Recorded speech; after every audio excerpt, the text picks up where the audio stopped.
Bem-vindos ao episódio do podcast Corpo e Costura.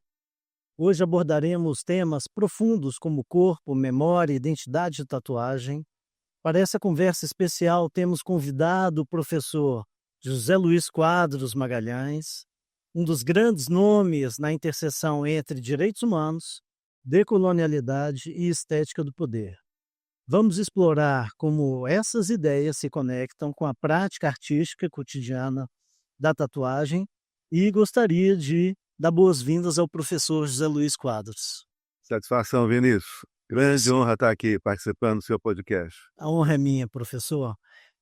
José Luiz Quadros é professor de Direito, mas com uma multidisciplinariedade em suas abordagens que me encanta, né? Sou um admirador de seus estudos e um prazer tê-lo aqui conosco. Muito obrigado, satisfação toda minha. Hoje a gente vai tratar sobre temas muito caros para a formação do sujeito contemporâneo, né? Para questões de identidade no mundo moderno. E eu gostaria de começar uma pergunta, né? Um tanto provocadora, já que a crítica está sempre presente, né, nas aulas do professor. Quem é esse sujeito moderno que a gente lida hoje, professor? Pois é. Bom, a questão até que você mencionou da multidisciplinaridade, da interdisciplinaridade, né, e até mesmo a produção de um conhecimento transdisciplinar, a teoria do Estado é uma disciplina que permite isso, né? Eu leciono a teoria do Estado na PUC Minas e na UFMG. E permite e pede essa perspectiva interdisciplinar. E uma das primeiras coisas que a gente começa, o início do estudo da teoria do Estado, é justamente trabalhar quem que é esse sujeito moderno. A identidade desse sujeito moderno, como que ela é construída a partir da formação do Estado moderno. Então a gente trabalha alguns fundamentos do que nós chamamos de uma racionalidade moderna. Primeiro, então, a gente parte de um princípio de que existem várias racionalidades, várias formas de pensar, de sentir, de perceber a vida, né?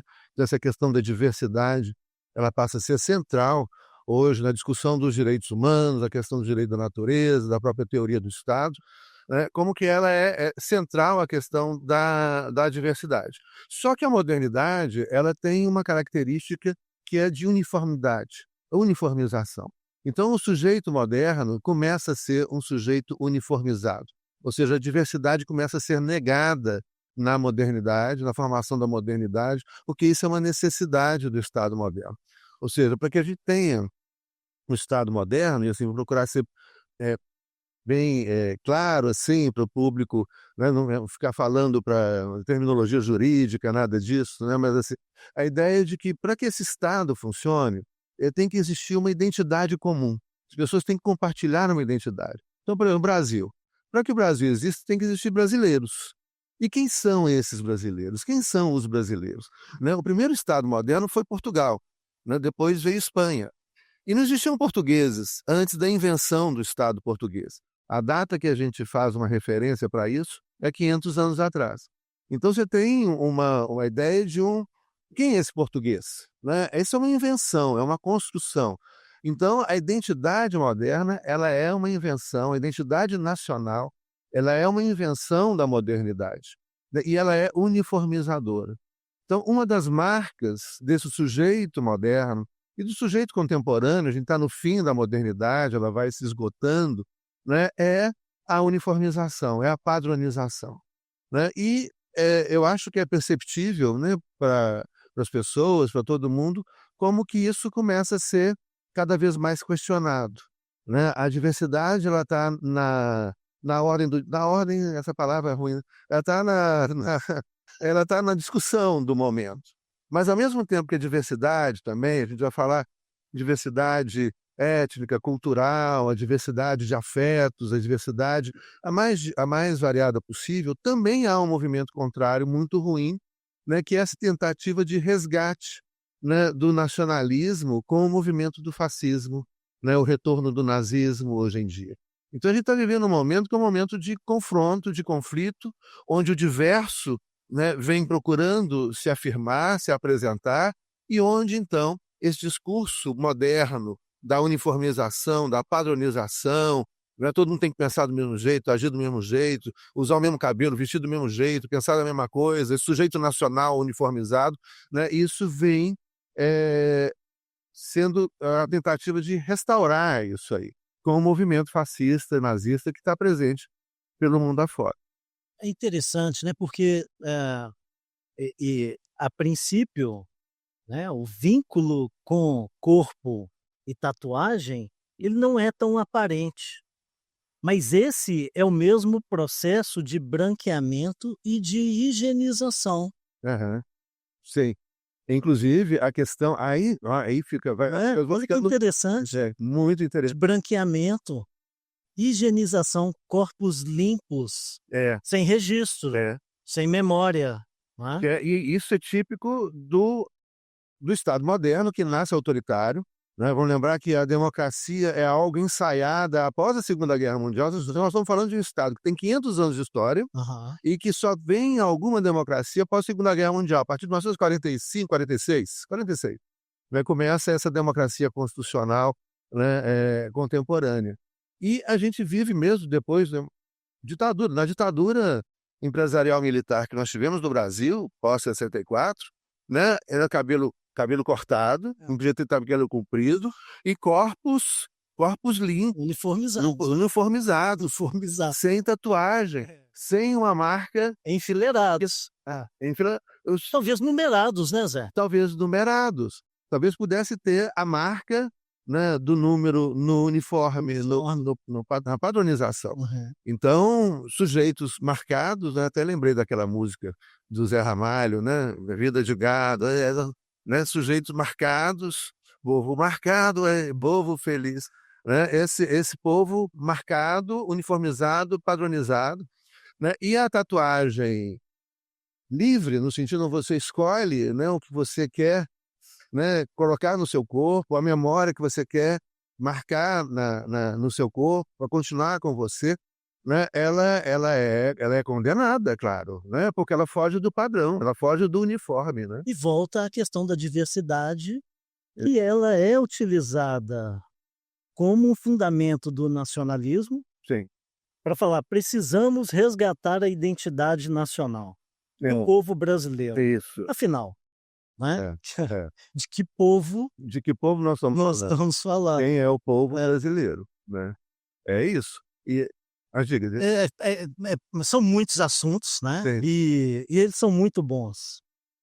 Quando a gente pensa em formação de Estado moderno, talvez 1492, uma data, A data um marco, é, uma referência, e a invasão dos povos né, europeu, europeus na América Latina, mas democracia talvez não tenha ocorrido um pouco antes, não com esse termo, né, sim. mas com uma organização social mais, organização também é difícil. Aham, é.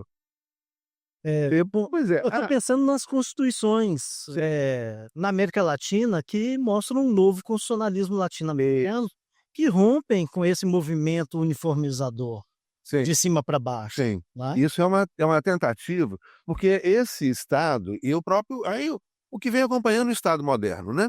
Você tem a invenção do povo nacional, né, então é esse sujeito como identidade nacional que tem que acreditar na mesma coisa, falar o mesmo idioma, ter a mesma religião, né. Uhum. O idioma, uma coisa interessante que vem com a modernidade, que é a gramática normativa. Então agora existe um jeito certo de falar Hum. e um jeito errado de falar. Então a língua, que é uma construção social, historicamente livre, né, ela passa a pertencer ao Estado, e o Estado vai dizer: "Esse é o jeito certo de você falar, esse é o jeito certo, você não pode, esse você não pode falar, esse você pode ou deve falar assim". Então começa a dizer qual é o sentido das palavras, só tudo sendo uniformizado, tudo sendo padronizado na modernidade. E o direito, ele surge inicialmente para essa padronização, Pra atender esse público para que atender domina, tem necessidade de invenção do povo a nacional. estética do poder, com o direito auxiliando a formação desses caras, Exatamente. né. E aí você tem toda uma estética do poder, que é Perfeito, essencial né. e que tá até hoje, né. E olha que interessante, professor, a fala, É, é, o corpo. É, Fala, o corpo fala. fala, Aham. né? É, E a tatuagem? fala. Fala, Fala. conta história, diz sobre memória, É, sobre identidade, é. né? E aí a gente tem pois é, você tem umas Né? coisas muito interessantes, assim. Você trouxe o novo constitucionalismo. Quer Aham. dizer, é uma tentativa porque as constituições modernas, elas não nascem democráticas. Então não há as constituições, elas nascem para garantir direitos só para o homem branco, proprietário e rico. É só para essa parcela pequena, né, o constitucionalismo não foi para todo mundo. E gradualmente, então, as pessoas começam a se organizar, a se afirmar outras identidades. Uhum. Então, você tem se a modernidade ela é marcada pelo quê? Pelo machismo, Uhum. né, então a modernidade ela é masculina e ela é branca, né, e esse direito constitucional deixa de fora, quando ele nasce, né, as mulheres, os não brancos, Hum. né, os não homens cis, Uhum. né. Então você tem inclusive uma coisa que é fundamental a gente pensar aí quando a gente fala em tatuagem, a gente fala em desejo, né, Desejo. eh o desejo é algo que amedronta o poder, muito, né. Então outra coisa que começa o Estado moderno a fazer, né, que é a contenção do desejo.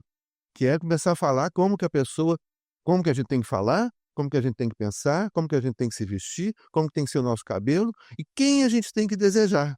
Uhum. E como que a gente pode desejar, né. Então a questão do você inventa uma proibição na modernidade, né, que é uma proibição machista, o grande modelo é o homem branco e aquilo que não corresponde ao homem branco, né, e o homem branco tem o seu desejo também posto pelo Estado. Uhum. O homem tem que desejar uma mulher, e dessa maneira, né, não pode desejar de outra maneira. Então você tem toda uma tentativa todo um enclausuramento, né, toda uma pressão, toda uma uniformização que acompanha esse sujeito moderno. E o que a gente vai vendo no final do século XX, início desse século XXI, é justamente todo um movimento, né, de libertação desses aprisionamentos. Mas isso, eu falo no final do século XX que isso ganha mais força. Uhum. Mas, por exemplo, o direito das mulheres, o movimento feminista, né, vem de muito tempo, Uhum. ganha muita força, os sufragistas do século Uhum. XIX, o direito do voto das mulheres, o movimento LGBTQIA+, né, que ganha muita força no final do século XX, né, mas também já vem uma resistência muito grande, né, e que são invenções modernas, né. E a gente pode dizer de conquistas, né? Sim, sim. De acesso a De direitos. conquistas que vêm exclusivamente através por meio da luta. Agora, ao mesmo tempo, uma coisa assim que levando para a questão da tatuagem e Uhum. com os desafios que a gente, né, tem hoje. Ao mesmo tempo que a gente vê uma afirmação de uma imensa diversidade étnica, cultural, de desejos, de formas de amar, de sentir, de desejar, de pensar, Uhum. né, de formas de falar, de se expressar, arti enfim, toda essa diversidade que vai se afirmando, ao mesmo tempo, a gente está vivendo um momento onde vem ganhando muita força. Essa diversidade ela vai crescendo tanto que ela vai chegando a uma diversidade que acaba, chegando no indivíduo. A gente vai chegando num hiperindividualismo. Hum. Então, aí entra uma questão que é um debate interessante, que é esse marcar o corpo para eu sou único com essa marca. Hum. Né, então isso é muito importante, porque isso ajuda a construir uma identificação, com o que a gente se identifica.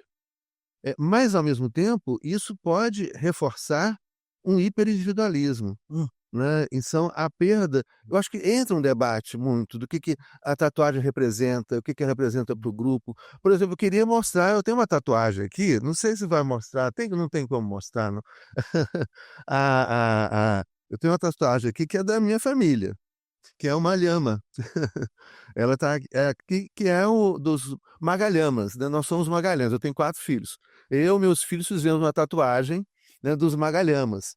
Tá aí um coletivo, né. A tatuagem ela pode representar também, né, Identidade. essa identidade, uma identidade coletiva. Não só uma identidade, né, essa construção do indivíduo, mas também do coletivo. Ou seja, o que a gente traz aqui pra discussão é esse talvez, esse me corrija, assim, esse uso da tatuagem, para construção de uma identidade, eu, pessoa única no mundo, mas ao mesmo tempo, um reforço de uma identidade coletiva, né. Então, como que ela pode servir a esses 2 fatores, né, de contemporâneos, né.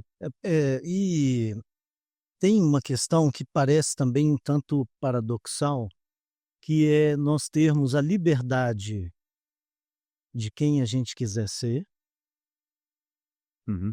e digo que talvez seja aparente, porque nessa mesma formação das instituições modernas, acabam também por moldar, controlar um sujeito, né, ou seja, ele é alguém sujeitado a questões normativas, Sim. controlado por uma estrutura de poder, a qual muitas vezes ele acredita que ele tem essa liberdade, e com uma análise descuidada, ele acaba por reproduzir os mesmos padrões Ah, sim. que, a modernidade exige que ele reproduza, né, uma falsa impressão de liberdade. É.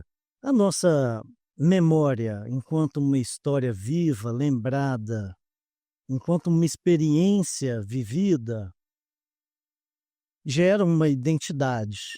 A tatuagem é uma identidade, É. né. Será que nós estamos atentos à nossa história? Será que a experiência histórica brasileira nos faz bons cidadãos, a ponto de nós sabermos realmente, claro que tem todo um processo analítico a se fazer, mas, né, pensando enquanto instituições que controlam, moldam, normatizam, normalizam, né, o corpo, É. a linguagem, a fala, que que em grande parte é uma fala verbalizada, oral, mas ela o corpo fala também. Será que nós não estamos com pouco compromisso identitário a partir da memória?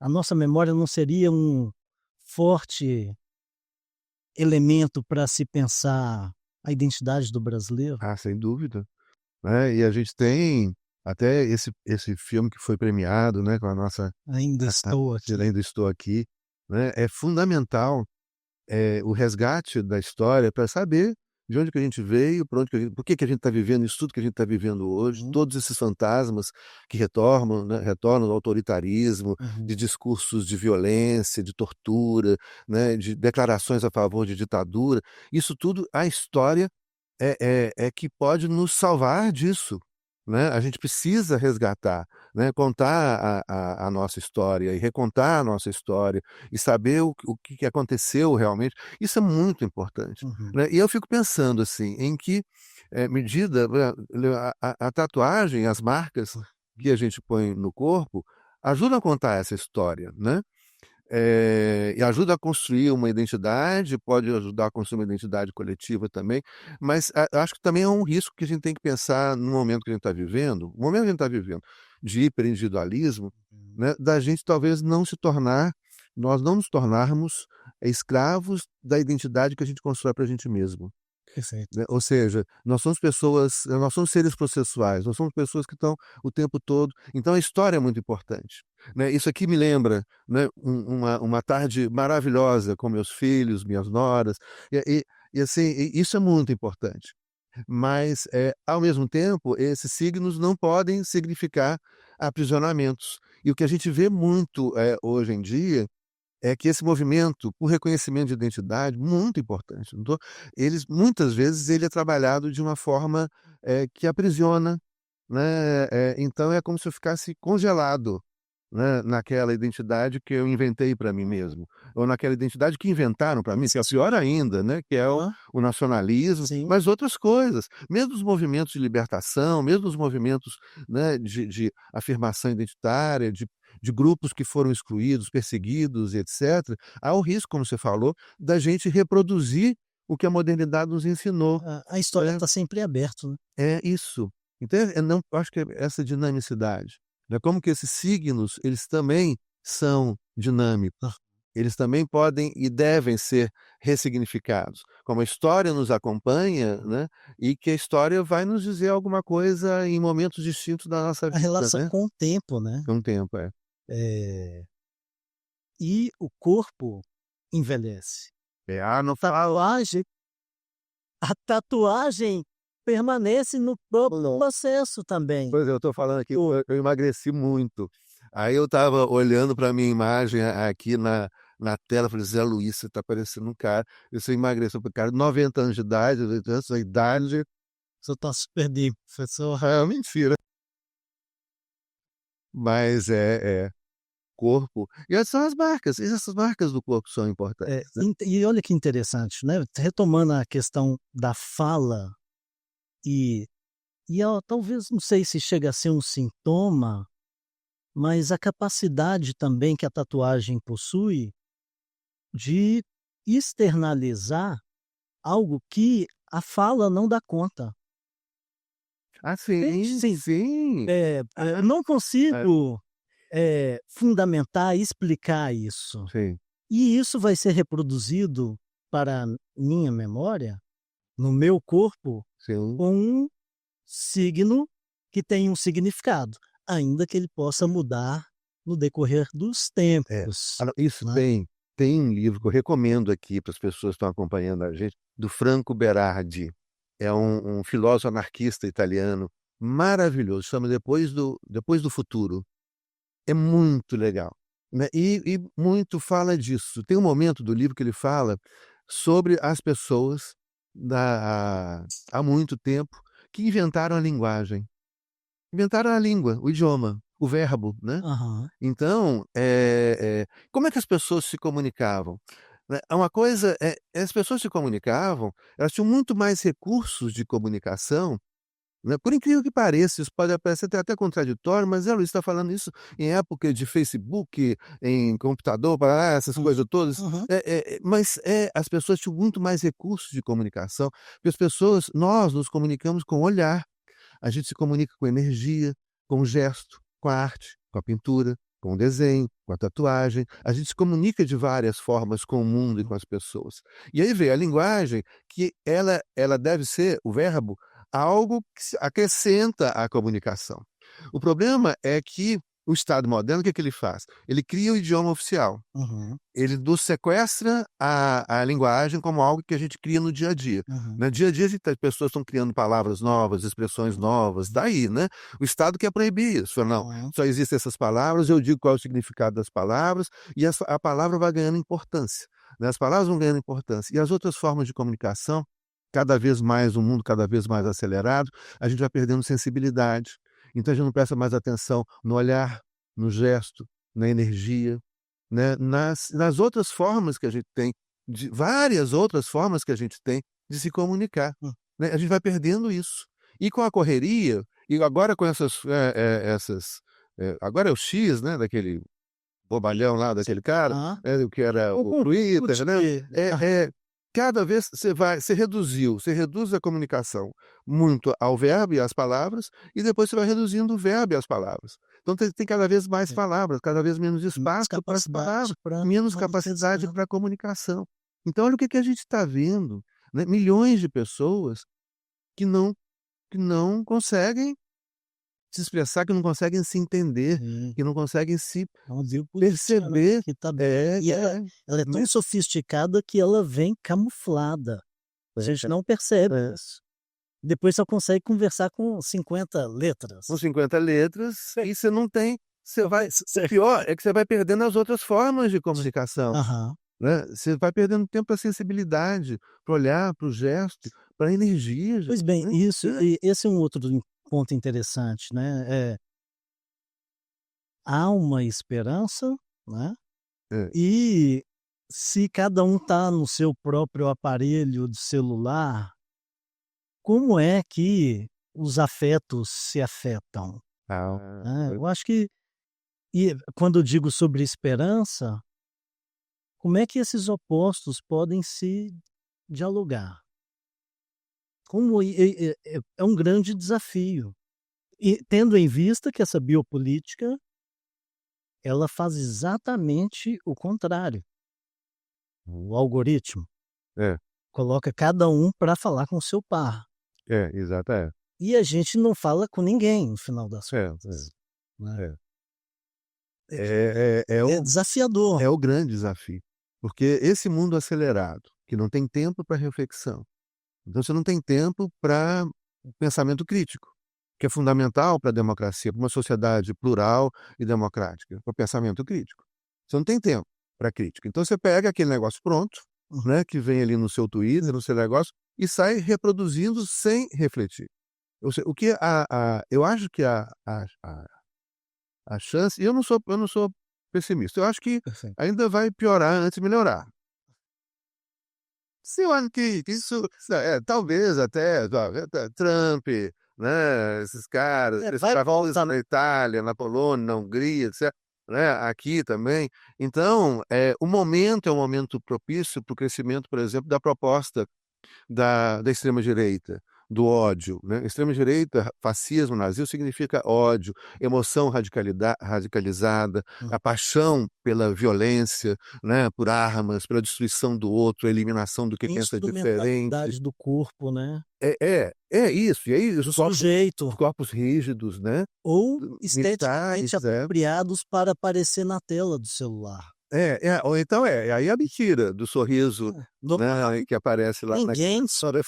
É, né. Então, esse momento de extrema velocidade, que não permite o pensamento crítico, a reflexão, o sentir o sentimento positivo, né. Amor requer tempo, Uhum. ódio não, né. Amor requer coragem, ódio não, ódio é covardia.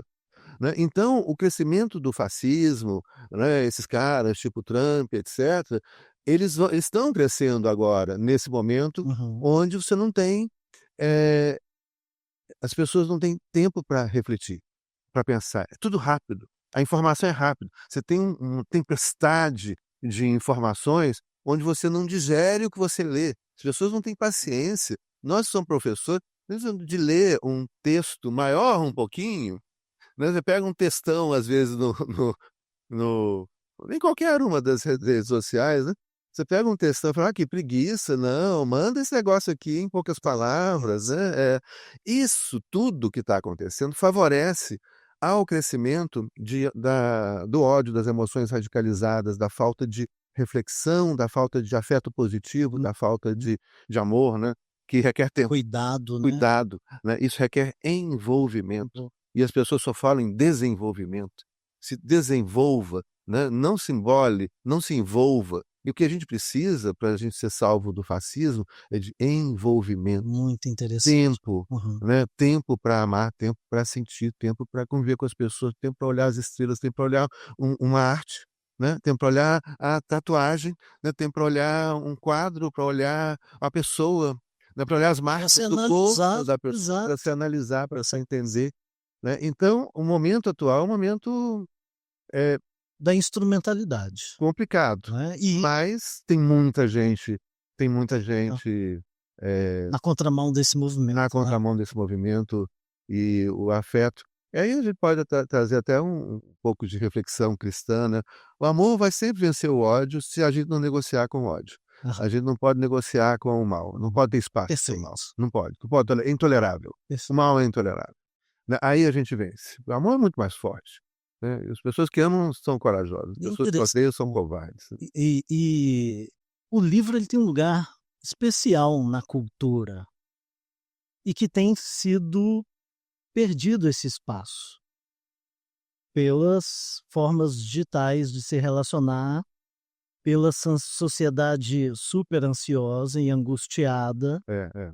por não ter controle de absolutamente nada, de estar refém das instituições e digo instituições que se dizem inclusive democráticas, É. né, a gente tem voto, mas acaba que o cidadão não participa do processo decisório, né.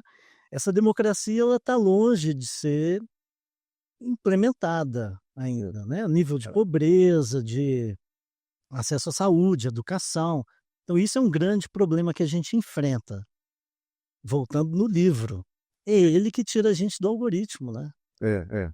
é o que dá tempo para fantasia, para imaginação, Sim. para contar histórias, acessar outras culturas. Você criar o cenário da sua própria Cenário, história que você está lendo.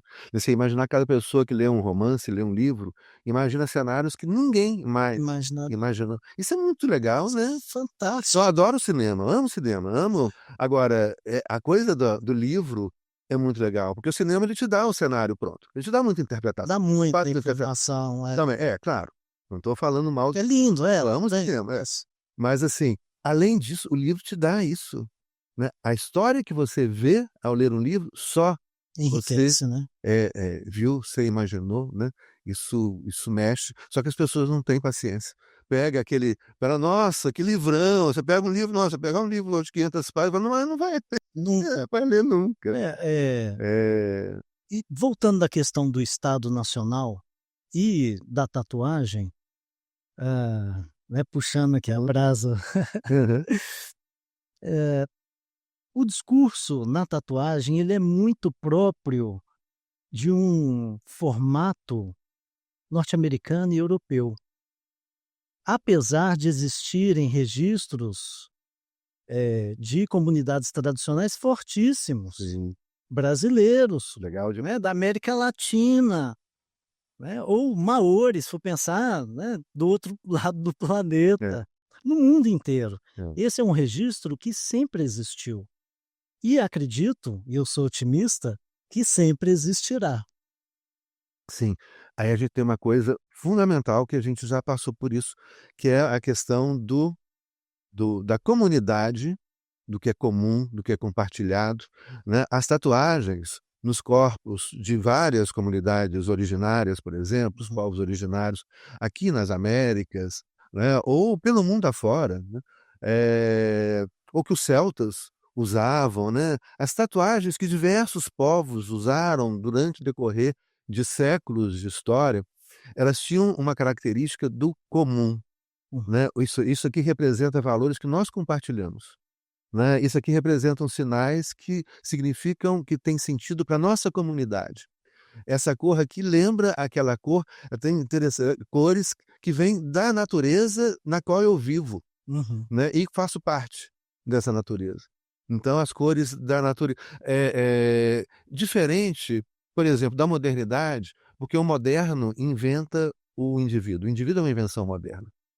Né, a gente pode caminhar depois pela física quântica, pela biologia contemporânea, todas elas vão negar o indivíduo. O indivíduo é uma invenção, uhum. o indivíduo não existe, Um meio ambiente, nós somos hum, está tudo misturado com tudo, hum, tudo ligado com tudo, isso tanto a física quântica como a biologia, né, contemporânea, a ideia da simpoiese, está tudo sim, sim, conectado com tudo, sim. né. Então, você tinha muito essas marcas do corpo, essa tatuagem, elas eram coletivas de valores comuns, compartilhados. Valores que podiam ser bons ou ruins Uhum, também, hum, né, questionáveis ou não, mutáveis, né, também. Já na modernidade entra o elemento que é essa invenção desse indivíduo, uhum, né, e da construção dessa identidade individual. Então, não é que eu tô falando negando isso, sim. mas a gente não pode cair no hiperindividualismo que anula o comum, porque se anular o comum, acabou, né, acabou. O indivíduo não tem força nenhuma.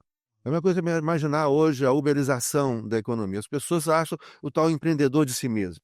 Uhum, "Ah, eu ganho meu dinheiro por conta própria, não quero saber". Aí o sujeito, ele está dirigindo um Uber, por exemplo, né, ele vai se ele resolver fazer uma manifestação sozinho, fizer um cartaz lá sozinho, vão falar: "Esse cara é doido, vou internar ele". E ele não vai conseguir nada sozinho, uhum, porque ninguém nunca conseguiu nada sozinho. Então, a ideia de uma afirmação, né, de um grupo não pode significar a eliminação de outros dos grupos, demais, de outros perfeito. demais. A ideia, né, da afirmação do indivíduo, né, e nós gostamos muito da psicanálise, né, ele existe, né, nós somos sou individualista, sou fruto dessa sociedade moderna, É, né, então não posso negar isso, embora eu defenda o fortalecimento do comum, sim, da comunidade, mas sendo lá o indivíduo. sim. Tem uma imagem que sempre vem à cabeça, assim, que eu acho que representa muito essa ideia da convivência entre o individual e o coletivo. O comum super necessário, cada vez mais necessário, a comunidade, né, com o respeito à individualidade, à particularidade, eu não gosto de falar particular não, da individualidade, da Singularidade. singularidade, isso, Sua singularidade, análise. isso, singularidade, essa palavra Eu perfeita. e eu É, discurso possível do próprio sujeito, não isso. tem outro. Mas que é importante os 2 juntos, Comunicarem, ao mesmo tempo, né, a é mesmo porque ele está singularidade no meio e a ambiente. comunidade, né. É. Um não pode significar a anulação do outro, senão acabou. Né, enfim, eu acho que a tatuagem pode ter essa coisa. Isso, eu ia voltar nesse ponto. Existe lugar para tatuagem com um formato norte-americano, É, da águia americana. é, E existe o formato das aves, eu também não, mas existe, e nada contra. Mas que é uma questão de identidade, não me encontro naquele lugar. eu tenho E ela é linda, a águia é linda, linda. mas não Só isso, né, existe o bicho que tá lá na América do Norte é linda, maravilhosa, linda, ela é linda. O bicho mas, enfim, existem outras formas de manifestar a identidade que são todas legítimas, né. sim, sim. O leão, Claro, é. qualquer coisa, né. Mas Mas eu queria, Zé, tocar num outro ponto sobre a comunidade, identidade, Estado nacional e alguma forma de aprendizado com isso, com bem viver. pois é, Como tem é que entra todas esse assunto, questões, né, que a gente está indo e voltando, né. isso, é, E registros de formas comunitárias muito bem é. dinamizadas que funcionam. Uhum. Sim, muito. Temos o que aprender Aliás, a partir de outras culturas, né. são as que funcionam hoje em dia. As formas hiperindividualizadas, que os Estados Unidos é o grande exemplo. Os Estados Unidos hoje tem cerca da a população, de rua nos Estados Unidos hoje, por exemplo, só em Los Angeles chega a quase 100.000 pessoas. Uma cidade com as cidades mais ricas do mundo. Então o que eles vão falar, esse sistema que se tornou hiperindividualista, ele era individualista, mas tinha comunidade. Né, o símbolo, a bandeira americana. Você pegar os Estados Unidos na década de 1950, era uma outra coisa. Você tinha comunidade, tem comunidade nas pequenas cidades, muito, muito. Então você tinha um indivíduo, a ideia forte desse indivíduo, liberal, né, muito norte-americano, com a comunidade. Só que isso foi desaparecendo com o tempo nos Incorporado, Estados Unidos. consumido. Consumido, consumido. E aí vem o hiperindividualismo. Não há futuro, não tem como ter futuro. Agora, então a gente precisa muito retomar, né, essa ideia de comunidade. O novo constitucionalismo latino-americano, as constituições da Bolívia e do Equador, trazem esse aspecto, né, e elas representam, a gente tem estudado muito a Constituição, inclusive Vai fazer aniversário a semana que vem, salvo engano. a Constituição da Bolívia de 2009, do Equador 2008. E são 2 constituições plurinacionais. É uma coisa que eu acho importante lembrar para as pessoas que estão com a gente aqui, tudo, é que, por exemplo, o que está acontecendo hoje no Equador não tem nada a ver com a Constituição do Equador. É um governo autoritário, violento, muita violência, muita criminalidade. O Equador entrou numa onda, né, que não era assim. A Constituição do Equador é uma das constituições mais belas do mundo, só que ela não está sendo efetivada na realidade política daquele Estado que vive hoje seríssimos problemas dos mais variadas ordens. Uhum, Nós estamos falando dessa Constituição, dessa ideia de uma Constituição que tem que se efetivar uhum, e que é uma ideia de Constituição que ela rompe com muita coisa da modernidade. uhum. Rompe, então, com a uniformização, ela trabalha com a diversidade, diversidade étnica, cultural, né. Por exemplo, uma coisa que é fascinante na Constituição da Bolívia, a Bolívia reconhece o Brasil reconhece um idioma oficial, né. Hoje já tem já o reconhecimento dos idiomas originários, começa nisso, mas não está na Constituição ainda, embora haja na na na legislação infraconstitucional. Mas, por exemplo, você pega na Bolívia, hoje você tem o reconhecimento de 36 idiomas oficiais da Bolívia. Uhum, Cada povo originário tem o direito ao tem o direito à sua própria forma de organização social, econômica, política, seu próprio idioma, seu próprio direito, uhum, né, são 36 direitos, 36 idiomas, 36 comunidades convivendo de forma, com um diálogo, de forma respeitosa, respeitando o direito do outro, uhum, né, e essa diversidade presente na Constituição, uhum. né. Então uma coisa que é importante E uma coisa que é importante, então, a gente, né, lembrar da importância dessa convivência, né, entre a diversidade. E aí eu queria trazer uma imagem, que eu comecei a falar É nisso, verdade, isso. que eu acho que representa muito o que é o Estado plurinacional, o Uhum, novo constitucionalismo, a Constituição da Bolívia, a Constituição do Equador, que são constituições plurinacionais que garantem a diversidade e o respeito mútuo. Quer dizer, cada povo, né, vai poder viver segundo a sua própria história, uhum, segundo sua própria tradição, uhum, né, falando o seu próprio idioma, uhum, né, comendo sua comida, falando e convivendo com o outro, aprendendo com o outro, respeitando o outro. uhum, Então essa convivência, né, na diversidade, que rompe com a ideia da uniformização moderna, uhum. que é típica do Estado moderno. De um povo só, né? Então esse Estado Uma plurinacional identidade de uma apenas. identidade apenas, É. e que ela foi forjada com muita violência. Por exemplo, você tem esses estados modernos todos, eles foram forjados. Você pega o Reino Unido. Os ingleses obrigaram escoceses, galeses, irlandeses a falar o inglês, Uhum, a ouvir a música inglesa, uhum, a se comportar como inglês, né? Com a formação da Espanha moderna, uhum, né? Os castelhanos obrigaram os bascos, os galegos, os andaluzes a falar castelhano, a se comportar como castelhano, a ter a religião comum. Então o Estado moderno uniformiza. é colonizador, né? Colonizador, isso é a colonização. Colonização. Então essas constituições plurinacionais, elas vêm trazer a diversidade.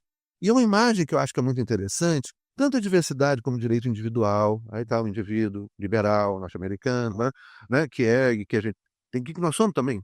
É sim, é. Então, Ah, é a mesma coisa de diversos grupos, né, da identidade de determinados grupos, de determinado de determinados coletivos maiores, de determinadas comunidades mais ampliadas, até mesmo de incontinentes, etc. Essa diversidade, ela pode e deve conviver com algo que faz sentido. Uma imagem que eu tenho, assim, muito é a imagem de um gente, como é que chama isso? Quando você faz um desenho com vários pedacinhos de pedra, um mosaico? um mosaico, um Aham. mosaico.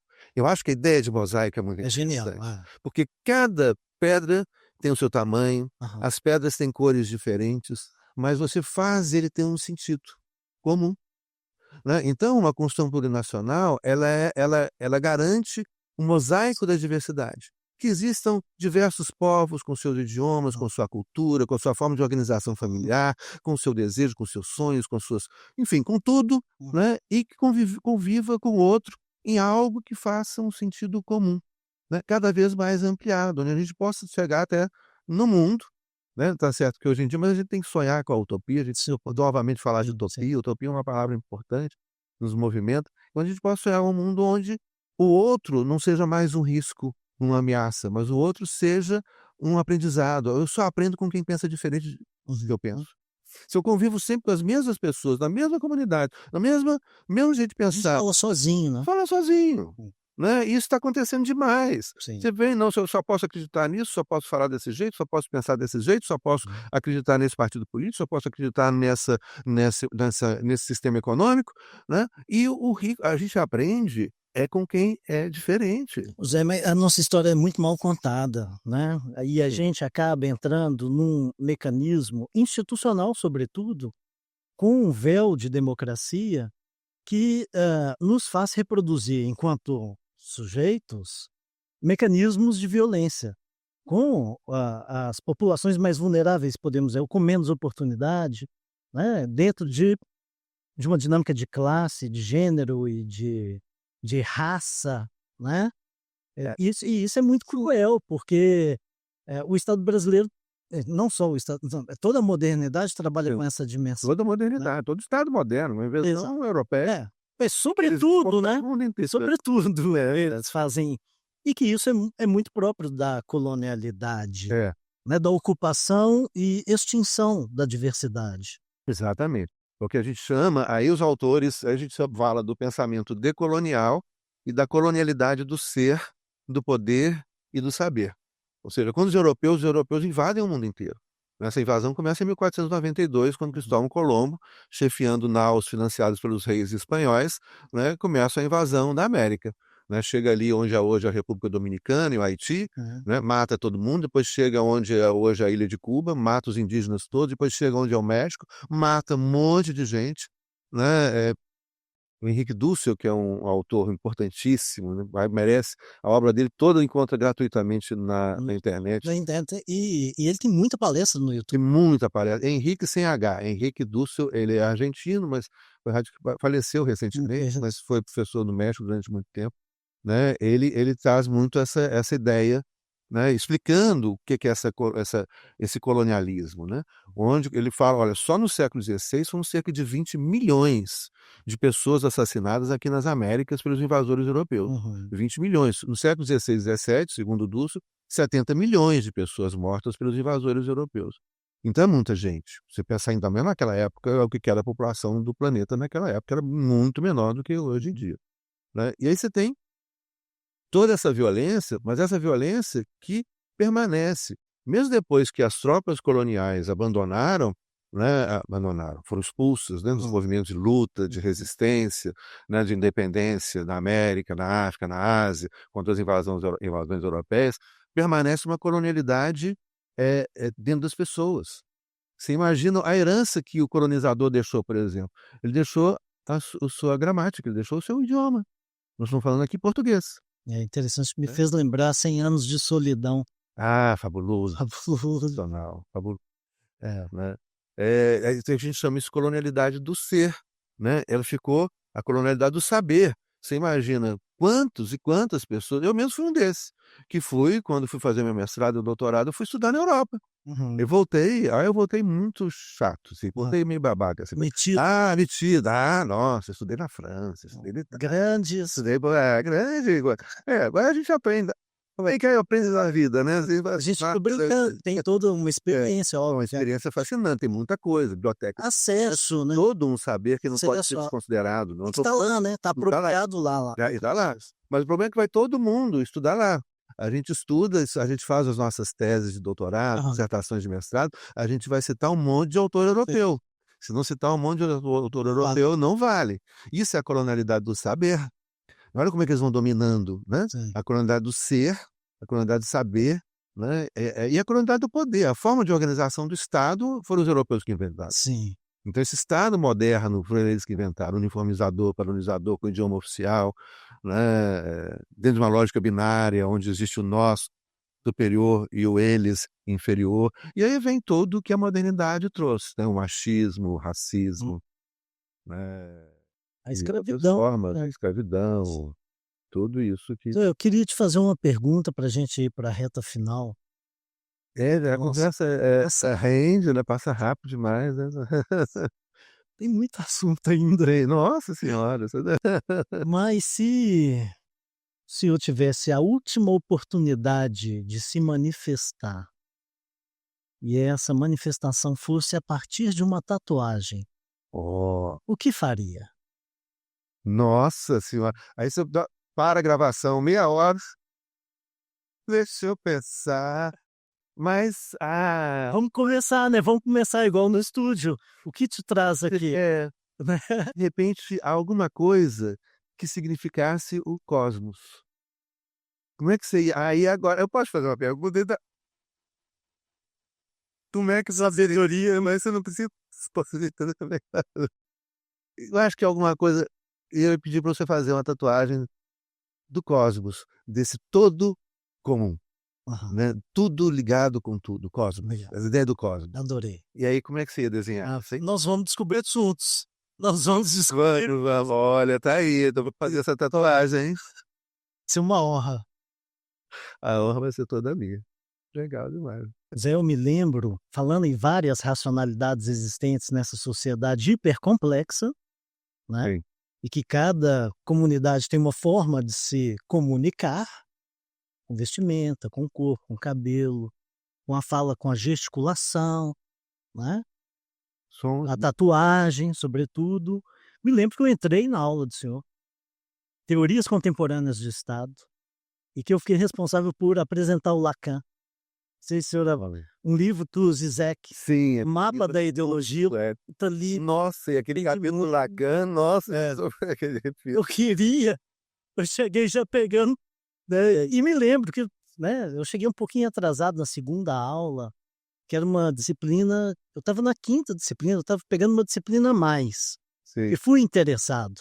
na disciplina, né, do senhor. E fui me apresentar e falei: "Estou estudando Habermas".